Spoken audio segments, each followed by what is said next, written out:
Salut à toi qui est de l'autre côté de l'écran. Cette semaine, j'ai envie de te proposer à nouveau un origami. Attention, cet origami, cette fois-ci, est un petit peu plus compliqué, donc on va le prendre comme un défi.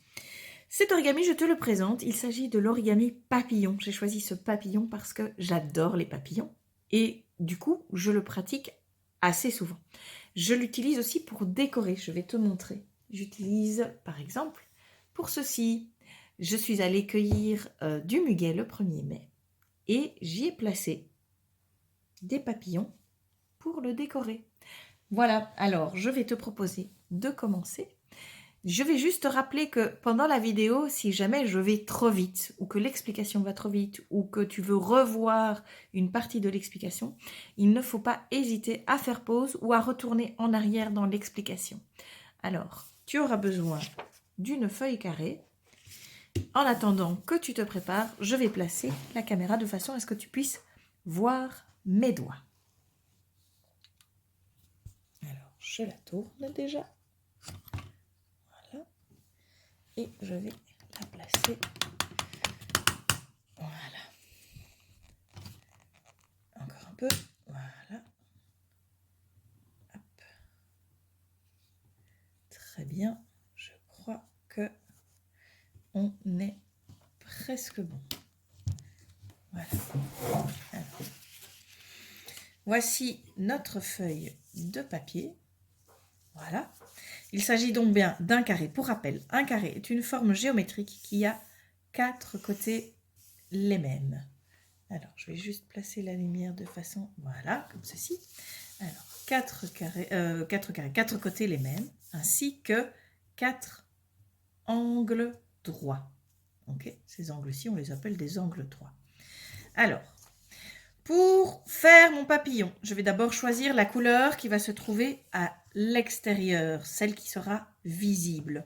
Moi ici, je voudrais que la couleur extérieure soit le violet, parce que c'est ma couleur préférée.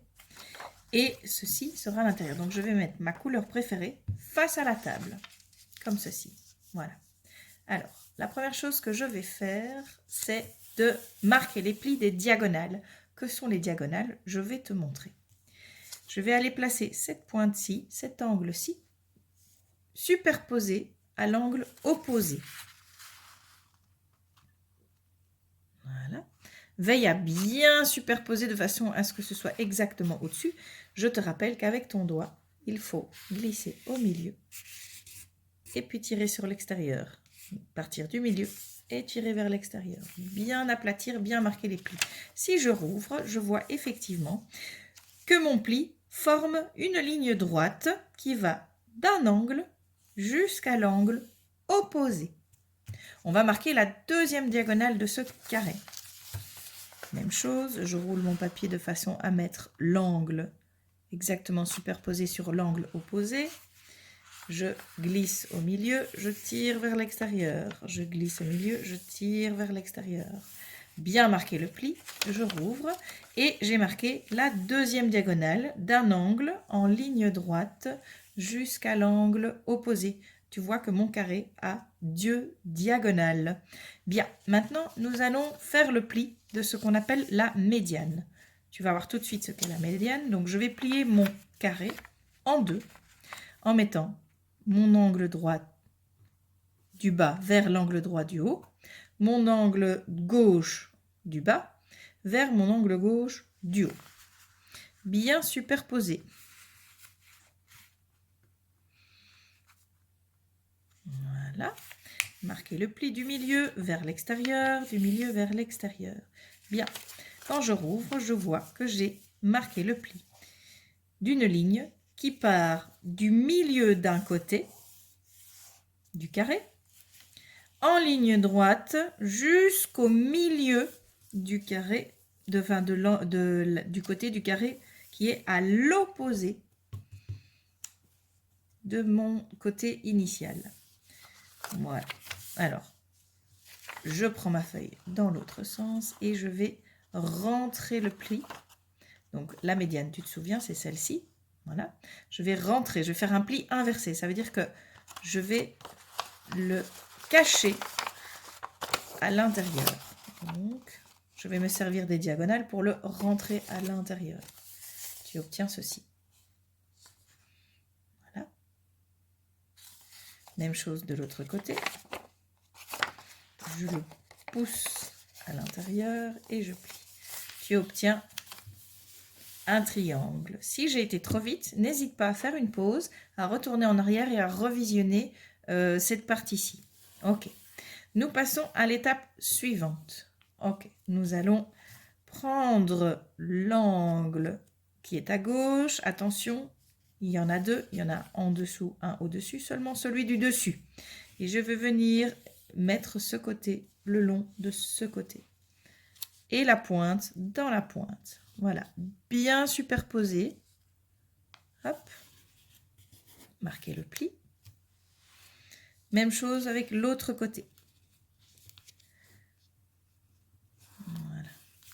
Bien marqué le pli. Maintenant, tu vois que j'ai obtenu, en fait, si je le mets comme ça, on voit que c'est un carré qui est mis sur une de ses pointes, sur un de ses angles. Quand il est comme ça, il est un losange et un carré. Bien. Alors, je peux maintenant, à présent, tourner mon triangle de façon à avoir la pointe vers moi. Voilà. Et je vais venir prendre l'angle du bas que je vais soulever. Attention, veille à bien laisser mes deux pointes ici, mes deux petits triangles sur la table. Et je vais venir la plier pour qu'elle dépasse de ce côté-ci. Comme ceci. Alors attention ici, pour marquer le pli, on ne va pas aller trop vite. Si je vais trop vite et que j'aplatis, je vais abîmer ce qui se passe là. Donc avec mon doigt, je vais venir glisser, un peu forcer l'aile pour aplatir en passant dans le creux. Et tu vois que ça forme un triangle. Eh bien, c'est ici que je vais venir appuyer pour l'aplatir. Je refais de l'autre côté. Avec mon doigt, je glisse de façon à aplatir cette partie-là sur la table. On voit qu'il y a une forme ici qui se met en place. Et avec mon doigt, j'aplatis.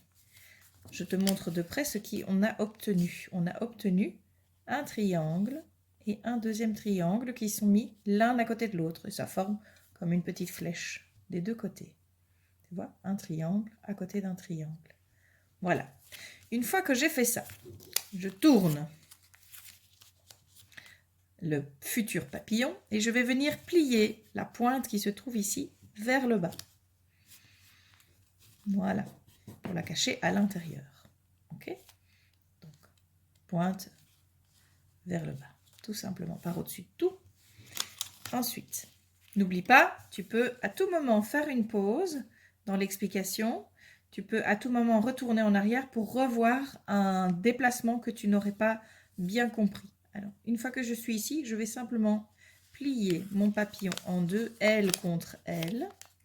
Voilà, comme ceci. Et j'obtiens ceci. Voilà.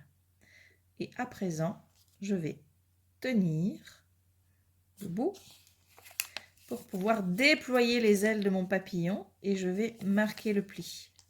Alors, hop, là c'est un peu plus épais le papier, donc il faut un peu insister. Voilà. Donc, ici, tu vois un papillon avec l'arrière écarté. Je vais t'expliquer comment arriver à avoir un arrière écarté.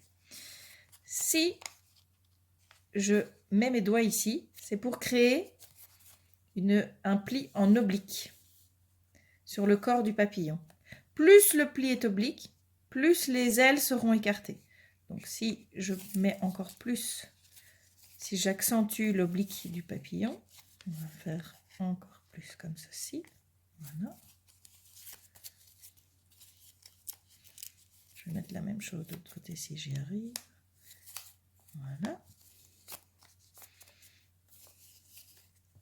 Voilà, les ailes sont encore plus écartées ici pour l'ouverture. Voilà.